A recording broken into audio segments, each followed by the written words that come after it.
Having met today's guest for the first time at DEF CON 30, it's been awesome to see the growth their product and service has gone through over the last year. I welcome Jonathan Haas, co-founder and CEO of ThreatKey. We talk about his advice to founders when raising CAC and how ThreatKey was born. I'm Oliver Legg, co-founder of Aspiron Search. Enjoy the show. Well, absolute pleasure to welcome Jonathan Haas, the co-founder of ThreatKey. Thank you. How's things, buddy? It's great. Yeah, happy to be here. Yeah, well, sunny Vegas in August. No complaints. Perhaps a bit too sunny. just a bit. But no. So yeah, Jonathan, you're a founder of a seed stage security posture management security vendor. Absolutely. Yeah, young founder, achieved some impressive things so far in ThreatKey's life, and keen to hear the story. So yeah, what's ThreatKey all about? Yeah, so ThreatKey was essentially the realization that we were going from company to company to company, our group of employees and myself and my co-founder Carlos. And essentially we realized that at each of these companies, the security issues that we were encountering were the exact same, for the exact same systems, and that were misconfigured in the exact same ways. And these were at wildly disparate businesses, places like Carta, right, a cap table management platform, but DoorDash and Bird, right, scooters and chicken nugget delivery. So having seen that sort of, trend where despite these businesses being wildly different, all the security issues that we encountered were largely the same, we thought to tackle that sameness. So not focusing on the differentiable work, the stuff that's unique to your business, but the stuff that's not. Yeah, awesome. And what was the moment where you thought, right, this is time to actually go out on our own? Because for Joe and I, there was I won't go into it, but there was a very definitive moment where I was like, right, let's do it. So what was yours? Yeah, I actually remember this moment very specifically. I was sitting in probably my first week of onboarding at Carta. I had just gotten to the point at which we were starting to get things ready, where I was actually, getting ready to set up our SIEM at this point in Splunk.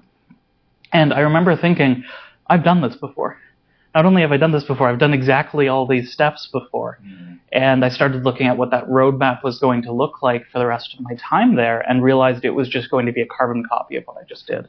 At that point, it was hard. I loved working at Carta. It's an amazing company. It's a really, really great business. But essentially just, that itch in the back of my head of, hey, this is literally what you just did. You sure you don't want to do something else? And essentially talked to a bunch of folks, my friends who are now working with us and some of our customers, in fact. And the conclusion we came to was basically, hey, this is the same sort of everywhere. Your G Suite, my G Suite, your Office 365, my Office 365. They break in the same way.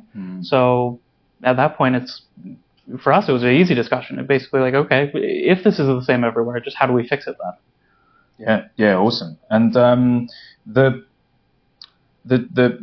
bit about kind of getting your friends to now work with you, how was that? Were you selling Yeah, I mean, it's a bit of selling the dream, right? Yeah, it's a bit of selling the dream of hey, this is how far we can take it, this is how far we can go. But honestly, the biggest thing for us was just really hammering down on that pain, right? Of, hey, you've gone to this place, you've worked at some amazing companies. I mean, our backgrounds are all ex-FANG. We've had people work at some of the highest growth startups just on the planet.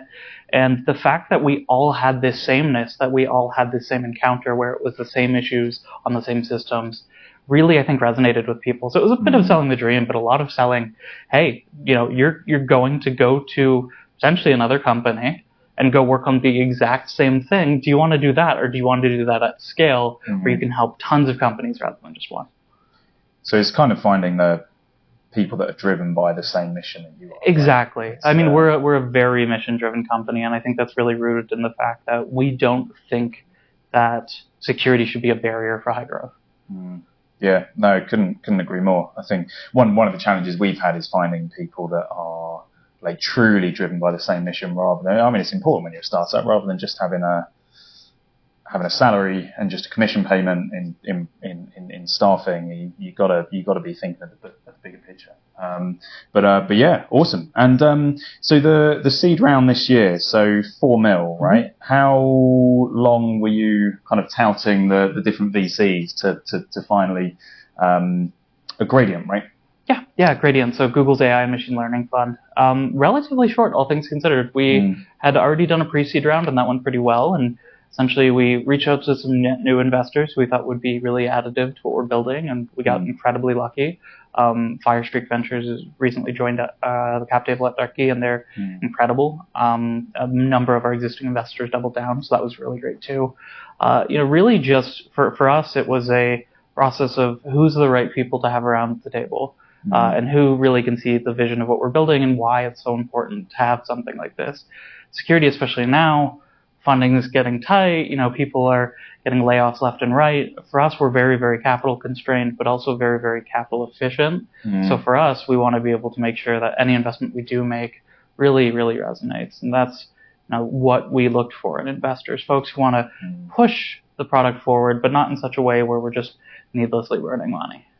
It's because I've spoken to founders recently where they've jumped at the first investor that's willing to write them a check, not necessarily the right investor. So especially in like today's market, I mean, you raised in the thick of it, January this year, 2023. What would you say to a founder that felt like they're banging their head against a brick wall trying to raise, in terms of making sure that they choose the right investor? What would your advice be going through that process? That's a great question. I think ultimately you have to optimize for kindness on your cap table above anything else.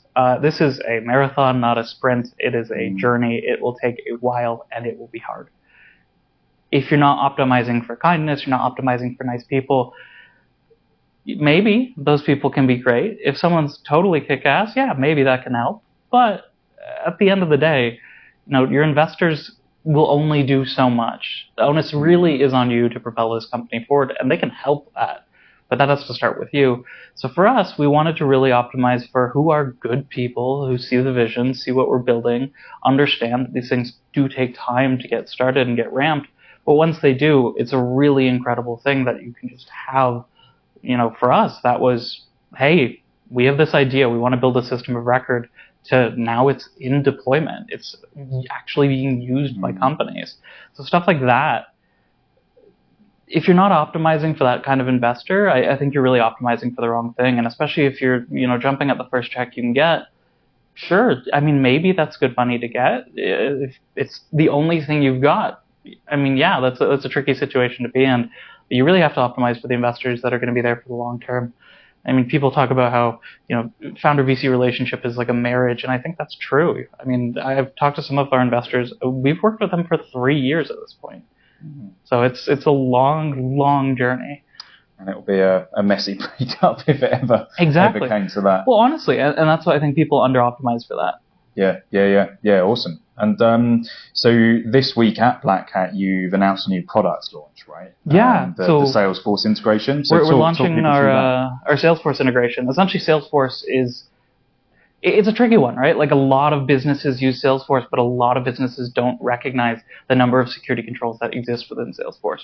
When we talk to people and say, how many security toggles do you think Salesforce has? Just spitball, right? I don't know, hundreds. Yeah, exactly. And that's the issue. If you've got these platforms you have to be a subject matter expert in, it's very hard to find a Salesforce security SME. Much harder is finding just someone who can keep track of all those toggles. Even if you've got that one person and they're the best in the world at it, they have to keep track of every single one of those 100 toggles. That's hard. So for us, Salesforce was a great opportunity to hit a large market that really needs security, that doesn't really have the ability to have it. Either they can't hire the people, which is, I mean, heck, why we're here, right? Hiring people is important. Or they're just kind of SOL. They can't really do much with it. And that's really where we've seen Salesforce being important to us, just being able to go out to folks and say, hey, here's what's wrong in your Salesforce environment. Here's how you can follow best practices. Here's where you differ from them. Yeah, awesome. And I mean, what a week to announce it as well with BlackHat. And unfortunately we won't be there, but you've got all the sellout parties of DEF CON this year. Yeah. So I mean, by the time this episode's released, they'll have happened and there'll have been some sore heads. But what was the marketing idea behind that? Because you've got like 4 parties, right? Yeah, essentially what we've seen is there is this trend we're noticing in some of these cybersecurity parties where they're really not focusing on why we're actually here, right? Which is people got jobs that need to get done, and they want to get those jobs done in the quickest and easiest way possible, ideally the least expensive way possible. When you're throwing a party with a budget of hundreds of thousands, if not millions of dollars, you got to be able to charge people on the other side of that to be able to make up for that party. So we're having small, intimate parties, gatherings of people who are actually practitioners in the field, just talk about security and have a good time, rather than focusing on Top Golf or whatever the next thing is today. Or buying out the Central Bar in who knows, right? Yeah. But no, awesome. And why should people be kind of keeping an eye on ThreatKey, and what should people be excited about over the rest of 2023 and going into next year and beyond? Yeah, I mean, we're rapidly growing. Our traffic's increasing crazy amounts month over month. The other thing that we're seeing is the technology we're building really has its own place in the market. Essentially, we've taken a lot of the really good insights we've seen across the cybersecurity domain and said, how can we apply them specifically to the product we're building? So things like just graph databases is something we've been exploring recently. We have a big announcement coming up about our asset inventory, which uses technology like that. So just a lot of releases. I mean, you've seen our LinkedIn. Our release cadence is pretty frequent. Yeah, you're always at the top of my feed. Exactly. And we really value speed in what we build. For us, it's not enough that we're just shipping product, but we're shipping it with velocity where it positively impacts a customer. I found that, oftentimes people really don't get to the nuts and bolts of how is this actually benefiting someone on the other end. It's not enough just to ship software. You have to ship something that actually has a positive impact for people. Yeah, awesome. Well, no, it's been great having you on, Jonathan. Appreciate it. Yeah, looking forward to making this an annual thing, just meeting up in Vegas each year. So, no, been an absolute pleasure, dude. Appreciate it. We hope you've enjoyed this latest episode of CyberBytes, the podcast. Please give it a thumbs up, subscribe, and tell your friends. If you want to explore being a guest or how Aspiron Search can help you build high-performing security and go-to-market teams, then get in touch on LinkedIn or info@aspironsearch.com.